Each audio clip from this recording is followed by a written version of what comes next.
So, welcome to our first Tech Tuesday. Thank you guys for being patient. I know I had to reschedule a couple times. It's already been a little bit of a crazy start to the school year, but I'm glad we're finally getting it started.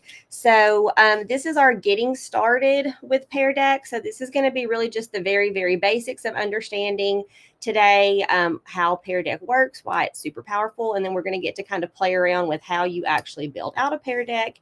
And then you guys will get to also kind of see what it looks like both from the student perspective and the teacher perspective when you're running a session in Pear Deck. And if you have not done any of our Tech Tuesdays before, just so you can kind of understand the formatting of how those work, I will have a slide that's going to house all of our sessions and then links that I will go through during each session too. So the bit.ly for our Pear Deck Tech Tuesdays is bit.ly/Pear Tech Tues. So if you don't have that opened up, you may want to open that up in case there's a link or something that you want to be able to click and get into.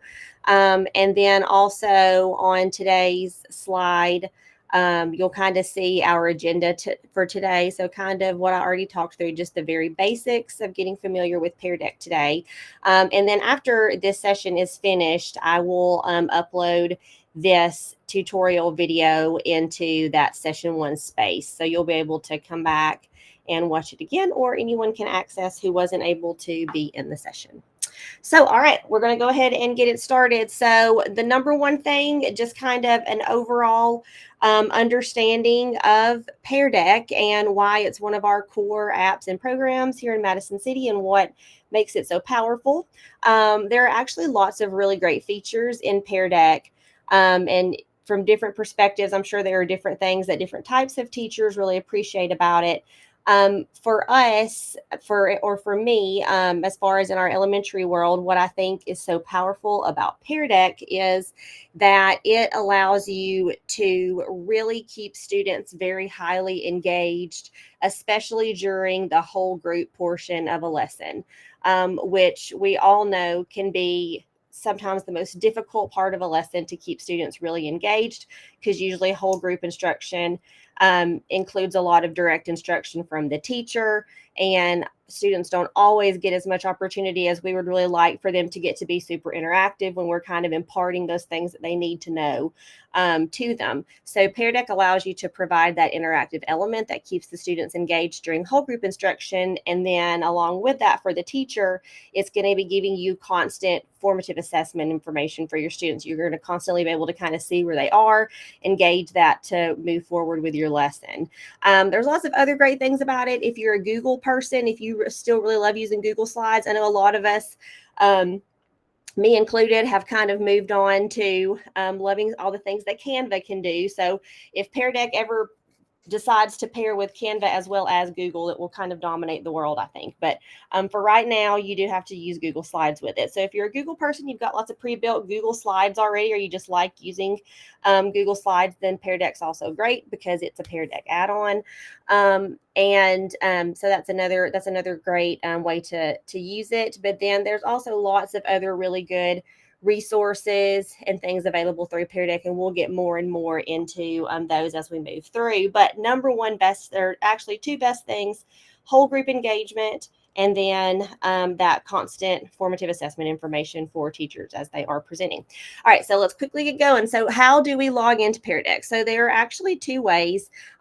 This item that's linked right here is just kind of showing you some of the basic kind of step-by-step intro pieces to Pear Deck if you wanted to click into that and see it. But there are two different ways that you can get started. So that's what you were supposed to see. So I think that I explained most of what you needed to hear, but just to show a quick visual, the extension I was talking about within Pear Deck is right here. So if you open from the Google slide itself, you're going to go to extensions, and then there's that Pear Deck for Google Slides add-on and open Pear Deck add-on. So if you guys are wanting to play along and do it yourself, that's how you get there.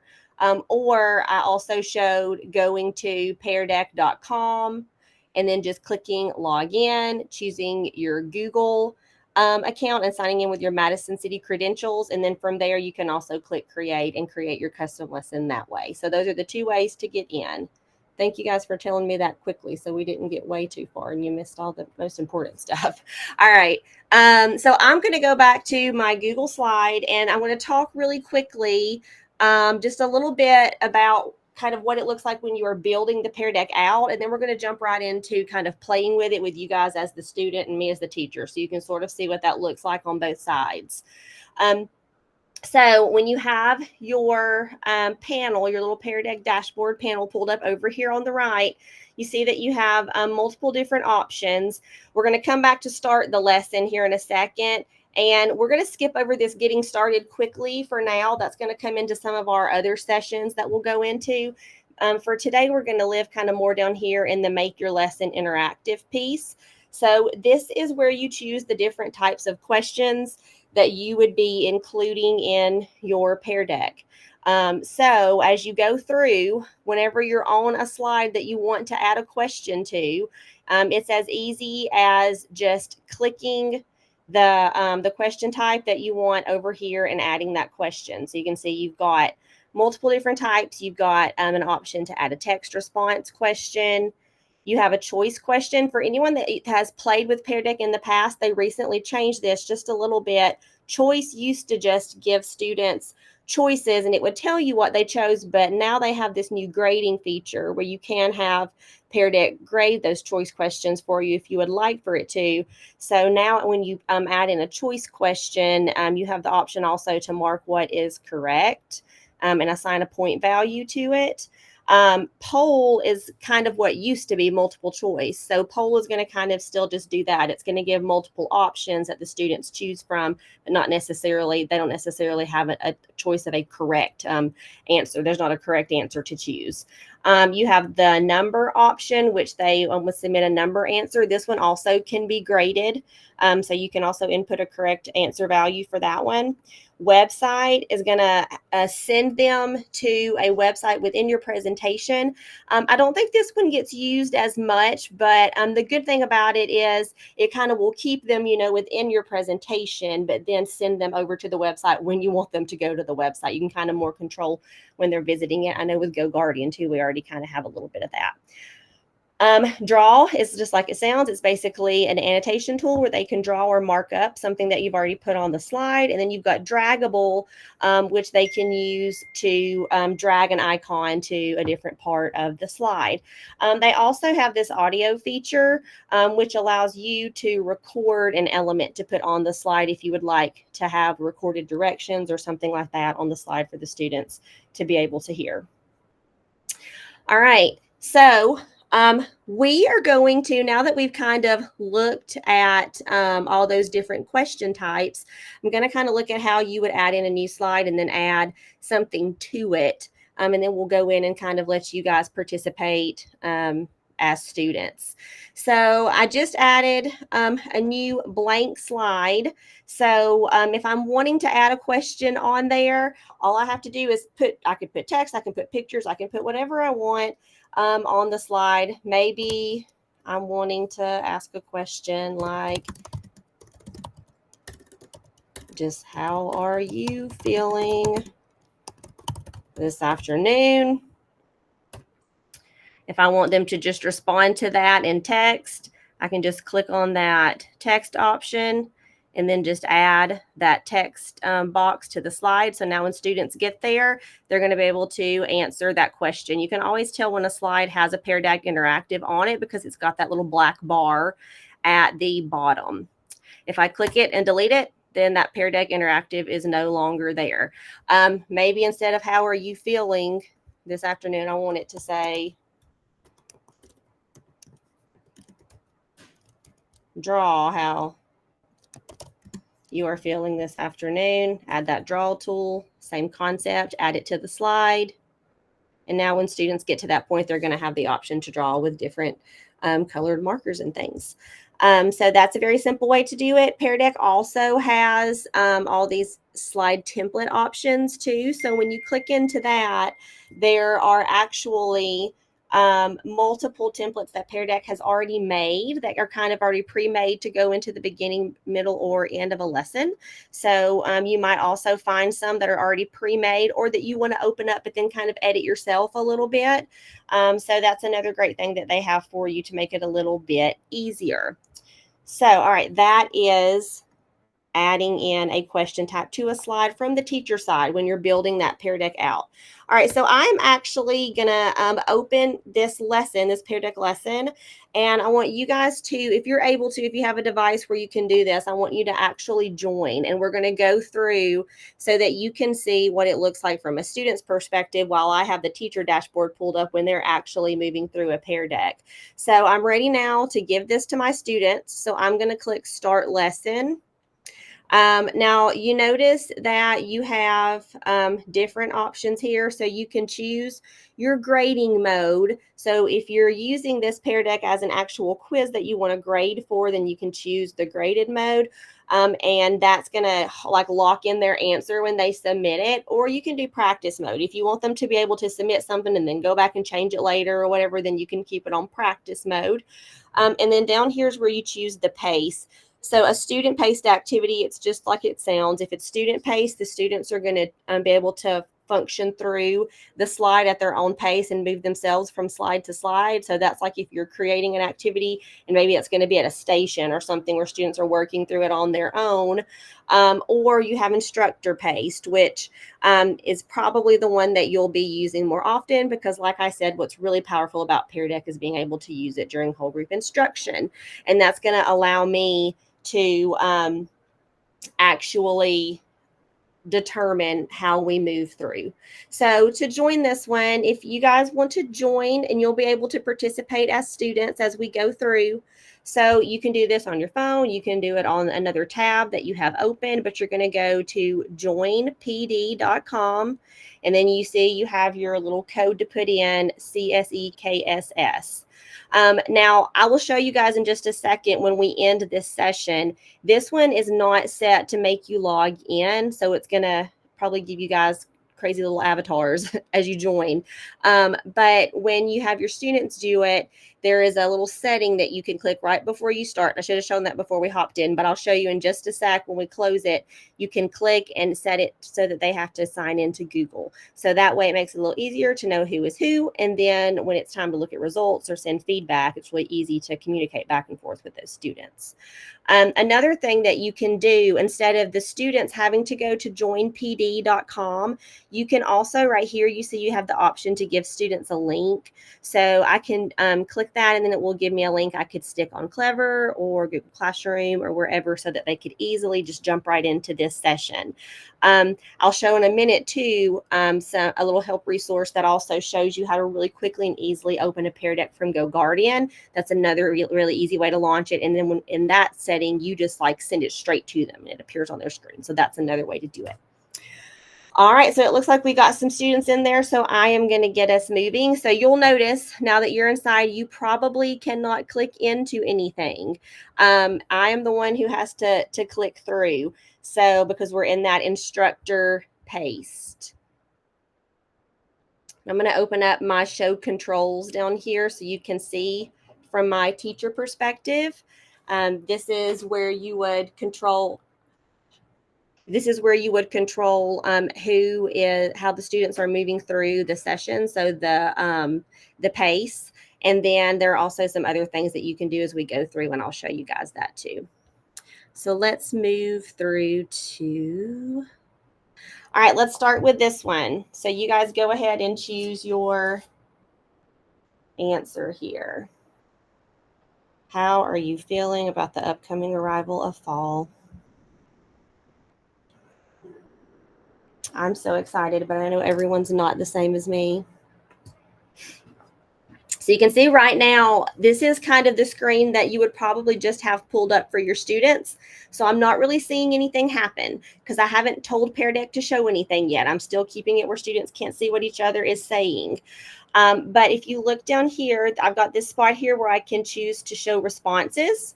So if I do that, now we're going to be able to see what everyone's voting. Oh, I bet I could guess which of you guys is the Give Me More Summer.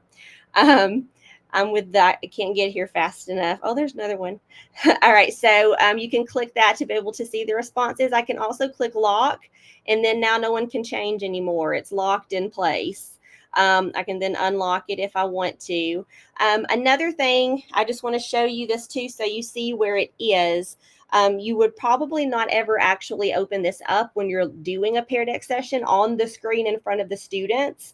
But just so you can kind of see what it looks like and how you would get to it, if I click the three dots down here, I also have the option to open the dashboard. So I can either open it in a new device or I can open it in a new window. So if I click the open the dashboard in a new window, just so you can kind of see what that looks like. The dashboard is my teacher view. So you can have your teacher dashboard opened on your device on your desk if you want, or something like that, so that as you're going through, you can always go in and check and see who is saying and doing what. And notice when I hover over it in my dashboard, it's going to tell me also who is the student that said that. But of course, you wouldn't probably want that pulled up in front of the students, because another great thing about Pear Deck is that we are keeping it anonymous. All right, let's keep moving. All right, so that first question type was a draggable question. So basically, you have multiple different little icons that you can choose to have students drag to indicate their answer on a draggable question. All right, next one. Circle the verb and underline the adjective in the sentence.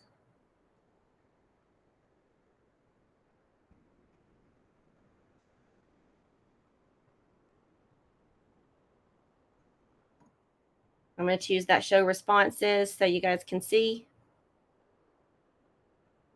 kind of how that looks. It stays anonymous, but we can kind of look and compare. Okay. So that was a drawing slide. Lots of different ways you could use a drawing slide. It kind of makes me think too of, like in Seesaw, there's so many things that make that annotate option really powerful, especially for our younger students. So lots of things that you could do with that drawing tool. All right, here's the next one. Solve the problem and type the numerical answer.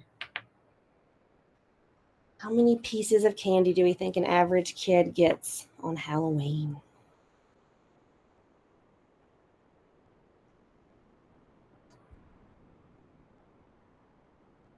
So this is the way the responses are going to show up in the numerical. You can kind of see the range of what we chose. All right, so number slide. All right.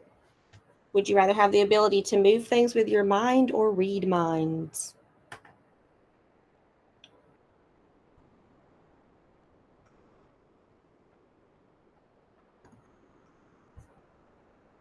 So this one is just a text response, and you can kind of see how those look. This response type is really cool too, and I see this one probably used one of the most often in the classroom. What's really powerful about it is that it makes it really easy for everyone to share, and then everyone be able to see what everyone shared at the same time by the teachers pulling those responses up, and we can kind of look at each other's responses and compare. But then you can also keep it anonymous, and I mean, you'd still want to have those talks with your students about responding in a way that is helpful, and appropriate when you're responding to what someone else says. But it also kind of allows you to put those students' thoughts and ideas out there and keeping it anonymous, so that students are not as hesitant, to share what they want to say. I've also seen some teachers use this one to do number talks. So they'll write out how they solved the problem, write that strategy out, and then when you pull it up this way, it stays anonymous. But then everyone can kind of see what strategy worked for someone else, and students might be able to grab onto the strategy that would work well for them too. So that was your text slide. Okay, this one, we're not going to spend too much time on this one. It's just to kind of show you what it looks like when you use that website option. So this one is sending them to YouTube to watch a video. All right, and then which slide type has been your favorite so far?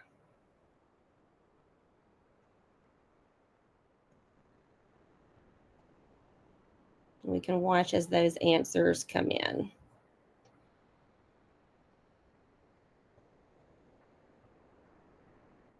So this one, back when this presentation was first made, this one was called a multiple choice slide. This is the one that now would be called a poll slide. Multiple choice is going to let you signify what the correct answer is. All right, so I'm gonna go ahead and end that session. We're gonna stop there with the teacher student view. So hopefully that kind of lets you see really kind of what it looks like, both from the student's perspective and from the teacher perspective, both when you're building a Pear Deck out and then also when students are moving through and answering it, kind of what all those different question types are. Hopefully too, it kind of gave you some ideas of what you might actually use that for, some places in your instruction where that would be helpful to be able to keep students engaged and interacting with whole group instruction, or for you to be able to see what their thoughts are while you're up and teaching.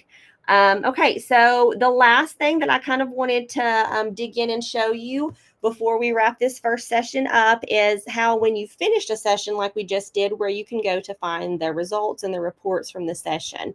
So I'm going to go back to, I went back to peardeck.com. Remember, I said that's another place you can go to launch a Pear Deck. And we're not going to talk about all the stuff here today. A lot of that's going to come into our other sessions. But over here on the left, I am going to scroll down to session history. That's where you're going to go to find sessions that you have already completed. So I've got my recent sessions, and then I have archived sessions.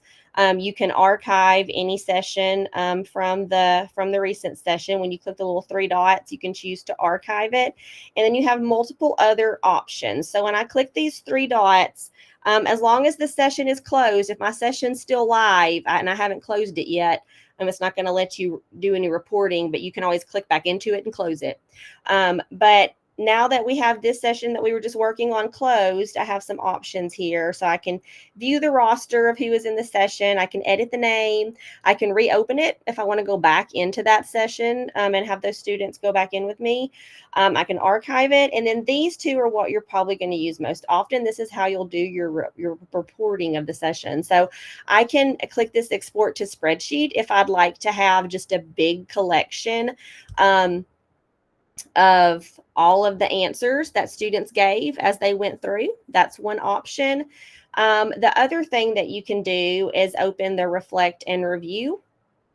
Now, notice when you open the reflect and review, it also is going to give you the option to copy the link for it if you want to be able to share that reflect and review link back with the students.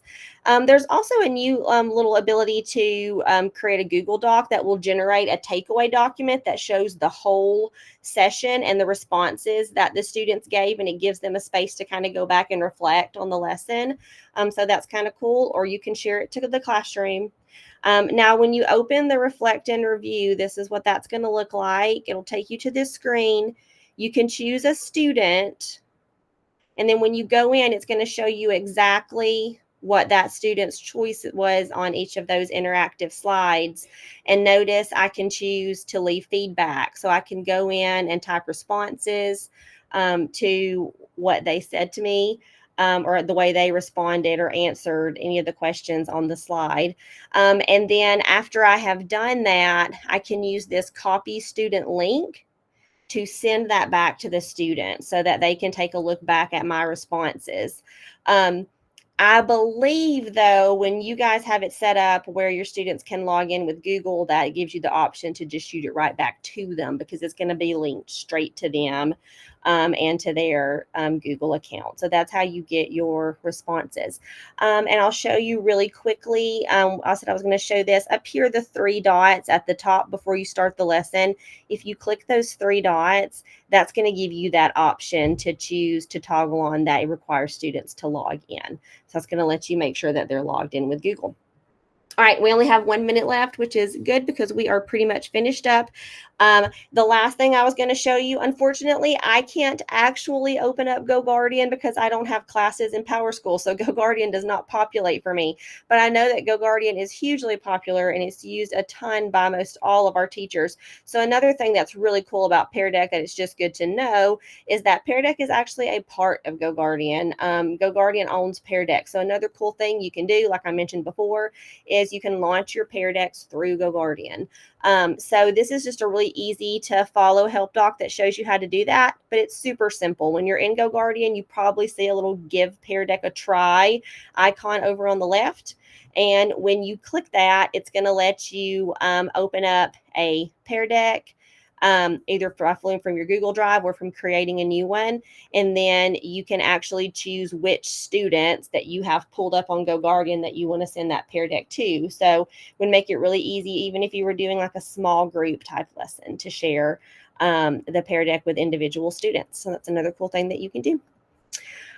All right, guys. So that is the end of our session 1 for getting started with Pear Deck. So our next Tech Tuesday is going to be next week on the 9th, and we'll get a little bit deeper into utilizing the Pear Deck resource library as well as all of the activities that our teachers have built into our district library on Pear Deck. So hope you guys can join again then. Remember that I will put the video up on the slide here in case you need to go back and revisit it. Or if there's someone who tells you that, oh, I really wanted to go to that, but then I wasn't able to, just tell them to reach out to me or go to the bit.ly and they can view it there. They can still participate. So, all right. I hope you guys have a good afternoon. Thanks for joining me for the first session.